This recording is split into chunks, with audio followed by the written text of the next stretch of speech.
NFL Week 2 in the books, and all I gotta say is, man, the chaos continues for another week. Week 2 of the NFL was just chaotic, if not more chaotic than Week 1 was, but you don't want to hear that just from me, so I got my co-host here as always, Oseji. Oseji, how'd you feel about this week of football? A lot of crazy shit happened this week. A lot of crazy shit, not gonna lie to you. And man, the craziness, it started off calm. We started off calm. Let's head up to Wisconsin, Green Bay.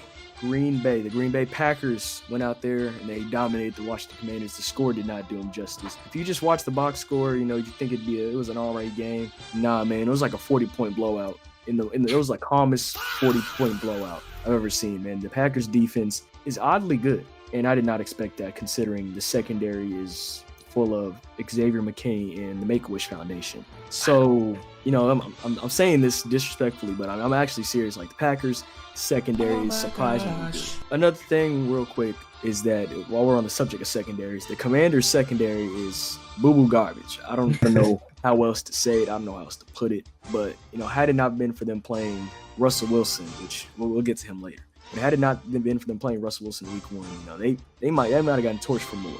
Because, Jordan Love had his way with this secondary. Marshawn Lattimore, man, somehow we fleeced trading at the time. We thought, the Washington was trading for a lockdown corner, but somehow we fleeced that. We got a great deal. No, we didn't. But still, that's the first ever lose-lose trade I've ever seen. So, the Commanders secondary, I don't know what they need to do. They got rid of guys like Emmanuel Forbes, he's kind of thriving in LA, so that's a loss for them. And I think their strategy with the defense is signing a bunch of old. That's not going to work for the secondary. That can work for the linebackers and D linemen, head busters. But you want to talk about some guys who you need some guys who keep up with the youngsters. You're getting old guys on the secondary. That's just not going to work. No joke, Brian. Commanders, offensive line, fix that because your boy JD5 knee blown out. He might be out for a couple weeks now. Knee sprain. Hate to see it, truly. But hey, Jordan Love doing his thing. He might be entering his prime. Can't even hold you. Packers probably the second best team in the NFC. That's probably not even up for debate anymore at this point. The way they was touching up on that entire offense, it's like watching a crime spree, like watching MIA, CIS, or Law and Order. And I don't like a Law and Order. Anyway, with that out the damn way, I'm gonna get this game out the way because watching this game pissed me off. And I'm gonna say this now for the Miami Dolphins. Tua, turn the ball over. You know what's making me mad about this game? He was doing so well until the last drive. What compelled you? I'm watching this shit happen in real time. This man looked that defender right in his eyes and said, "You know what? I got you, bro." Straight got to his hands, straight to the bread basket. He vanished. Like the Avatar. Secondary, absolute dog shit. I ain't gonna hold you. You let Drake May touch us. The entire secondary. Y'all getting traded. All y'all getting cut. Tomorrow we got tryouts. We need corners, DBs, safeties. y'all are trash. I ain't gonna hold y'all. O-line, y'all sold. I don't know why y'all letting Tua get sacked every 5 plays when he has concussion issues, but to each their own. Mike McDaniels, go back to doing drugs. I'm not gonna lie. At this point, you're not doing anything productive with your life. You're strictly an offensive coordinator. You cannot be a head coach. GM, you're getting fired on Monday. I'm sorry. You're pitiful. Absolutely pitiful. That's all I got to say about the Dolphins versus the Patriots. That game just pissed me off to a whole nother degree. Unfortunately, I got to talk about another game this week, too. Let's move to the Dome. Second home game in a row for the Saints. Hey, man, these guys are just out there playing not to lose. It's very obvious to me. They're going out there every week with the objective, guys. It's not even not to lose. It's not to lose badly. They go out there with the objective, guys. Let's not get blown out. And then they keep accidentally themselves into close games, and they can never close it out, man. I've never seen a fan base more willing to accept mid-quarterback play than New Orleans Saints. I can't believe that Saints fans are sitting here because Spencer Rattler threw a couple good passes against the 49ers secondary, mind you. Also, do me a favor. Name a player on the 49ers secondary. We're not doing this today, bro. Yeah, absolutely. No, it's okay. You can't name one. You want to know why? Because they don't exist. So the fact that he, quote-unquote, diced up the 49ers secondary, somehow the fans are like, this is a sign that we need to keep going with Spencer Rattler. Spencer Rattler, mind you, just last week, couldn't pull yardage against the Arizona Cardinals secondary, but somehow, some way, the 49ers secondary, that's so inspiring. The defense is ass, by the way. I gave them their praises last week, and I said, hey, they're pretty good. Mac Jones just diced y'all up, man. Oh my Like god. some onions, man. Max Jones went out there and did y'all atrocious. Y'all should be ashamed to even do that, man. The fact that they allowed the children to walk in the stadium and watch that, it's appalling. So, in short, Saints, give the young guys, go ahead, give everybody under the age of 24 PT. Trade Cameron Jordan for the 4th round pick he's worth, and that's me being very generous. You know, he's probably gonna head to the Commanders. You know, might as well talk to the Commanders, fleece them for something else. And with that, man, that's all I got to say about New Orleans. Oh, you know what? Speaking of absolutely atrocious secondaries and defenses, the Pittsburgh Steelers, I don't give a damn how good Jalen Ramsey played that game. Your entire secondary and defense is getting touched by Sam Darnold and Jackson Smith-Njigba and the rest of that damn offense. What the hell did I witness? First things first, everything was going very well for the Steelers. All it took was somebody to not know how to fucking take a goddamn... I don't know. I genuinely don't know what was going through his head when I watched this. All I see is multiple Seahawks defenders fly to the end zone, and I see a touchdown. When I tell you I never looked so disappointed in my life, from that moment on, everything hit the fan. A-Rod, breadbasket passes to the secondary, straight dimes, bro. I don't know whether to blame the offensive line for not blocking on that one or to let these niggas know that the entire team might just need to be traded. Oh my God, Jalen Ramsey, I was gonna say you're back until you got bitched, and then it wasn't looking too good for us in the first place. Oh my God, everything that could go wrong for Pittsburgh went wrong that game. Every single thing that you could possibly think could go wrong in a football game went wrong that game. There is nothing positive to write home about the Steelers. DK Metcalf, you caught one touchdown pass. The rest of the game, you were gone like some people's fathers. Nowhere to be seen. Jalen Ramsey, you caught an interception. Nowhere to be seen for the rest of the game. The entire defensive line decided to go to the emergency room. I'm seeing Jack Sawyer get quality PT. For what reason? That's not bad, man. That's not bad. That's not bad. That's not bad when you're up by 40. When you're down by damn near 15, that's not a good sign. That's not a good sign. It's never a good sign. So for the Steelers, y'all officially reached, postseason form. So, congratulations to y'all. It's gonna be a aggressive long season for y'all because it's week 2 and y'all already in postseason form, man. To the Seahawks, congratulations. You absolutely played the Steelers. I don't know what else to say. Sam Darnold did not look good enough to justify them winning by 15 points. So yeah. Let's go Steel Curtain or whatever's left of it. Let's move down south. Let's go to AT&T. Let's go to Jerry World, man. Jerry Jones, you son of a bitch, you get to live another week. You get to live another week, man. We were this close to Jerry Jones, he was gonna have it. We was this close. But Russell Wilson remembered that he's Russell Wilson in 2025 and not Russell Wilson in 2014. Because for all intents and purposes, this was the greatest game of Russell Wilson's career. This was statistically the greatest game of Russell Wilson's career. 461 yards and 3 touchdowns. One of the greatest games of his career. Almost put up a 500 ball on the Dallas Cowboys secondary. 500 yards, man. He would have had quadruple the passing yards Jalen Hurts would have had on the season. So, to be honest, man, there's not much I got to say about this game. We all watched it. We all seen it, man. This game, this game of the year. I said that last week with Ravens-Bills. We had it again. It happened again. I don't know what to say. They kept going back and forth. Secondaries decided that, they didn't want to exist. And then when the overtime came, the defense said, oh, wait, we can, I like this defense thing. It's great.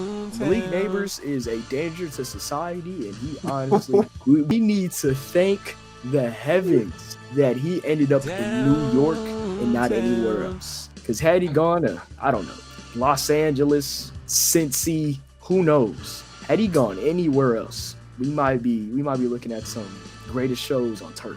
But no, he ended up in New York. His coaching staff is committing war crimes. And I'm not gonna lie, New York is a talented team.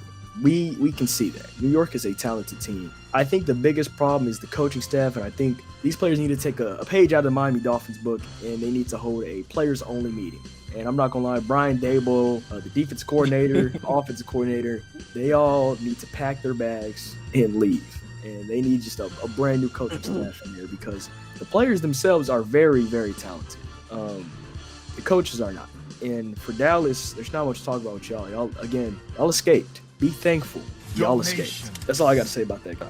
I'm going to add just a little bit. I ain't going to hold you. Dallas, y'all secondary had Russell Wilson looking like Dan Marino, and that entire wide receiver core for the Giants looking like the 87 Vikings. That shit was pitiful. Absolutely pitiful. disregard whatever's going on the other side of New York. Let's go to the upper parts of New York. We're going to go down, actually. Why am I saying this enthusiastically? Bills versus Jets. Absolute belt to ass. There was nothing good to say about this. Aaron Glenn and the rest of the Jets organization don't believe in throwing the football. They genuinely don't. I'm talking about why are you running the ball on 3rd and 16? Your ass cheeks are literally in your own end zone. Why are we running the football? Throw the damn ball. You got Garrett Wilson down the field. Why are you running the ball? Breece Hall is not doing nothing. That pretty much was the entire game for the Jets. Just run the ball down their throat. And then Justin Fields got a concussion, so that man died on national television again. Left the game, so we had to get some quality minutes out of Tyrod Taylor. Yep. Just the GOAT. Bills absolutely touched the entire Jets secondary. I'm sorry. Aaron Glenn, for somebody that was a defensive mastermind for the Lions, your teams cannot play defense for shit. Let's move down to Duval. Travis Hunter, man. I like the way they're using him. Their strategy is smart. I'm not going to lie. Last week, we saw them play the Carolina Panthers, a team with no offense, no defense. So they said, let's just give Travis Hunter the ball in offense. And honestly, I think that's a great strategy, against teams with weaker offenses, stronger defenses, put Travis Hunter on offense. They decided they seen that the Bengals have a strong offense, weak defense, so they play Travis Hunter more on the defensive side. I think if that's strategy moving forward, brilliant. That's how you use Travis Hunter. That's how you use a guy like Travis Hunter, especially in the NFL. All right, I didn't expect Travis Hunter getting 40 snaps on both sides. It'd be cool if he did. It'd be nice. But, right now, let's use him on one side of the ball where he's most needed. Now, the Jags, they have a lot to look forward to. The Bengals on the other foot. That was bad. Oh, I was trying to say the other hand. I stuttered. I stuttered. I said foot. That's terrible. Oh, yeah. Joe Burrow died on national television once again. So the 2026 Comeback Player of the Year is already pretty much settled. We already know who's going to win that. Oh, God. Bengals are bad, man. This is bad. I hate saying it, and a lot of people are alluding to it, and I don't like, saying the same jokes that are online because I like to have unique jokes. But hey, man, Andrew Luck sends his condolences because Joe Burrow, you're not looking much different. People were saying Drew Brees. Hey, dog, at least Drew Brees, at least he could walk at the end of the day because his linemen were never that bad. It was always his defense that would sell him out. But Joe Burrow genuinely might be sold out by every player on the roster that isn't named Jamar Chase or T. Higgins. Now the problem with that is they can't block for him. It'd be nice if they could kick step and pass block, but they can't do that. So Joe Burrow died on national television. The Bengals still find a way to accidentally themselves into a win because the Jags jaguared, the Bengals bangled, and Travis Hunter. I'm not gonna lie. Travis Hunter had a game-winning PBU that was called a pass interference, and as a DB, I will always say that is never a pass interference, and every DB is innocent. So that's all I got to say about that. Let's stay in the division, bro. Browns, Ravens, absolute belt to ass. Joe Flacco, go ahead and get your pension, retirement, your 401k, hang it up, man. Retire. Shadur Sanders, Dylan Gabriel, request trades, both of y'all. There's nothing going on in Cleveland, man. David Njoku request a trade. Jerry Jeudy request a trade. Oh my God, Cleveland. I genuinely don't believe there's actually Cleveland Browns fans, but every single time y'all prove me wrong. Lamar Jackson, Baltimore Ravens, they keep doing the same thing. Belt to ass. That's all there is about that game. Ain't nothing positive to write about that football game. Yeesh. All right, man. One more 12 o'clock game.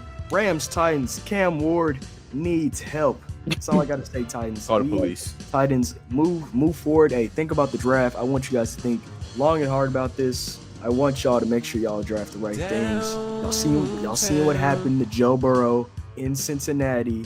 Let's be smart. All right, guys. I understand that wide receivers are enticing and sexy, but an O lineman, preferably one that is either right wing, African, or a country fella. It's one of those three. They'll do the job right. For the Rams look dangerous. They look like a very underrated team that could sneak up on a lot of people. The problem is they're not beating the Philadelphia Eagles, so there's not too much to worry about. Matthew Stafford, if you continue to play like that, go ahead and retire, man. That's all I gotta say about that. He didn't have a bad game. First half of the game was pretty bad. Yeah, it was. Anyway, speaking of the Eagles, man, game we were all waiting for this week. Eagles versus Chiefs. And I'm going to say this now. Christian Jones, let's keep the trash talking to a minimum when you lose the football game. And then you also lost the Super Bowl. Since, man was out there saying on the line, you ain't even have 100 yards. Correction, he had 101 yards. Just saying. Travis Kelce, I don't know if you messing around with Taylor Swift is causing. Hey, that's not his last name, man. It's Travis Swift. You right, Travis Swift. My fault, brother. You messing around with the Swifties over here got you dropping passes. Just absolute breadbasket passes right on the end zone in the hands of DBs. 20 yards down the field. Oh my God. No, Travis Kelce, man, if you continue to play this, bro, I ain't gonna lie, just hang it up, man. First, you killed Xavier Worthy in week 1 in Brazil. Just took away y'all's entire receiving core in about 2 minutes. Shit. Juju Smith-Schuster. I'm not even gonna pronounce your last name right. Juju, retire. You're a tax write-off. Selling my damn fantasy team, man. Bro, he's an actual tax write-off. This ain't even funny no more. Philadelphia Eagles, did what needs to get done to win. Saquon, rushing touchdown, doing his thing. AJ Brown, as much as people like to say that, he's gonna request a trade because he's not getting the ball. That nigga don't give a fuck. He's getting paid $20+ million in the Super Bowl ring. That nigga don't care. Devontae Smith, absolutely just touching DBs like usual. Jalen Hurts doing the same thing. But that's literally all I gotta say about that game for the Chiefs. Travis Kelce, stop touching your girlfriend, your wife. I don't care. Fix your drops, bro. You worried about messing with the wrong round things. Chiefs secondary, you suck. Christian Jones, shut up, bro. Christian Jones, stop. But yeah, that's all I gotta say about that game, man. That was bad looks. I was gonna make a Taylor Swift joke, but I like my privacy and I don't like being doxxed, so I'm not gonna say it out loud. I would have made that joke. I'm not gonna make it. Anyways, let's move to Indianapolis. Indiana Jones, man, slinging a rock up and down. He's throwing that pigskin all around the field, getting the job done, man. Daniel Jones is alive. He is revived, and I don't know, man. I don't know what it is. I don't know who it is. Maybe the girls in Indianapolis are just, badder than they are in New York. Maybe he accepted Jesus Christ as Lord and Savior, or maybe he just didn't like Brian Dable. None of us really did. But whatever happened to Daniel Jones, he's back, man. And I've never seen a sadder man on the sideline than when the camera's panned to Anthony Richardson. That's a guy who knows he's definitely not getting his job back anytime soon. For the Broncos, man, Sean Payton's conservative play calling. For a guy who called an onside kick in the Super Bowl, one of the boldest plays in NFL history, Sean Payton has some of the most up balls in the NFL. I'm talking about the furthest thing from dropped. Besides besides Kellen Moore right now, they are the furthest things from dropped. Sean Payton, when he's not calling screen passes on 3rd down and 10, he's calling draw plays. I just don't know what it is, man. Sean Payton just assumes, hey man, when I get to the playoffs, I'll do some cool play calling. You got to get there first, Sean. And at this rate, the West is looking kind of dangerous. You got the Chargers. We'll talk about them later. You got the Chiefs. They're always a threat. Yeah, that's about it. Anyways, Indy might run away with the South. The South is looking absolutely atrocious as usual. There's always one good team in that division, and it seems like it's going to be Indianapolis. That's all I got to say about that game. Well, speaking of the South, let's go down to Carolina. Bryce Young.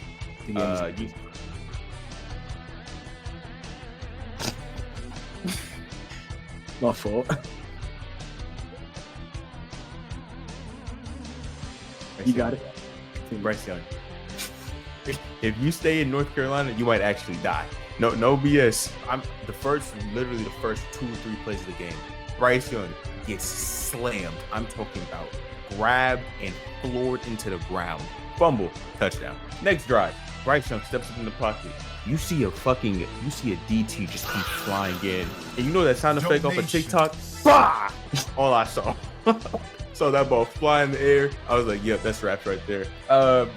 Panthers, if y'all can't get an O-line, bro, go ahead and burn the organization. I literally am watching a 5'10" child get slammed around by a bunch of 6'4" grown men. It's actually pretty painful to watch.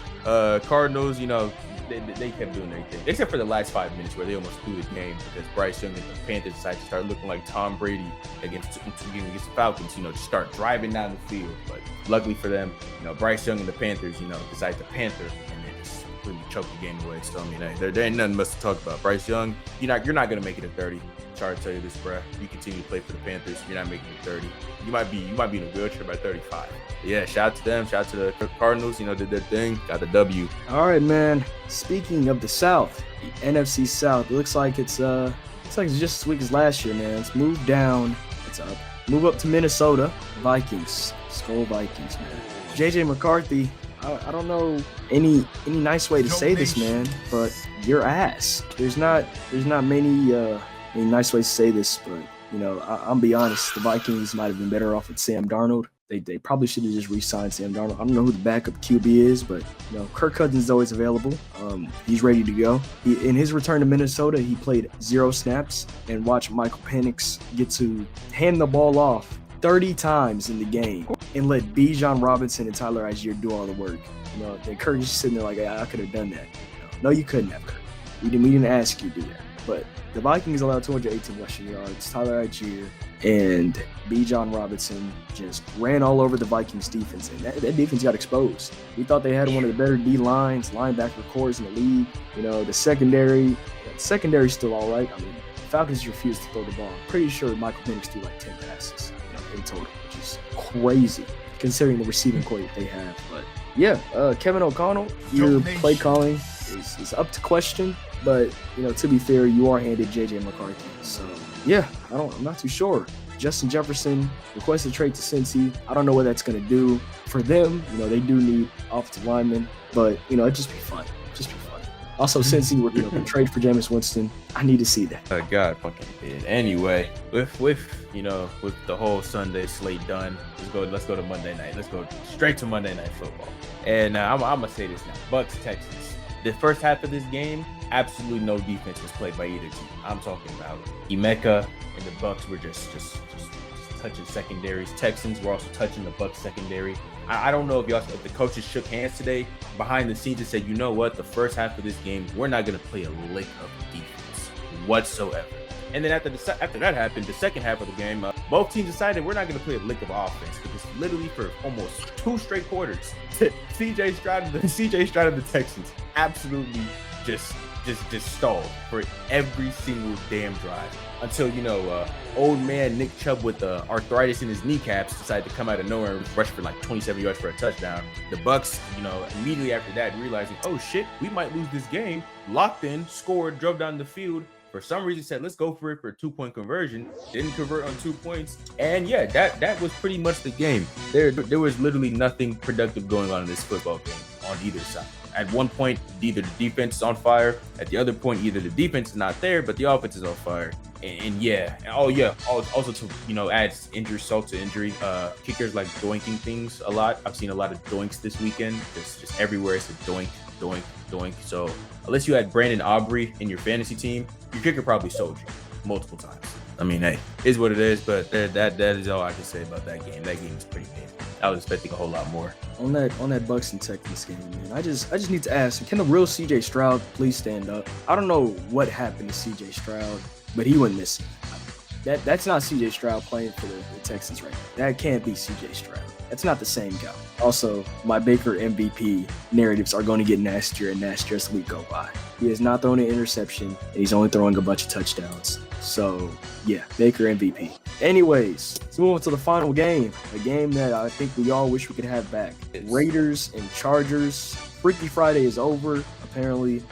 CeeDee Lamb and Quentin Johnson switch bodies back, and Quentin Johnson's back to his old ways. 7 targets, 3 catches. Love to see him, man. Love to see him getting his groove back into his own body, man. I thought this Freaky Friday thing was going to continue, but nope. It's over.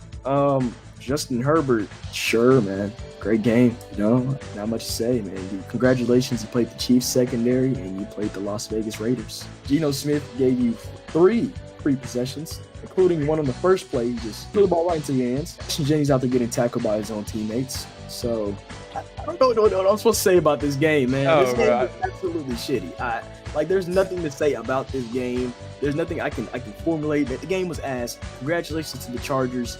You are now the heads of the NFC West. Here's a trophy, I guess.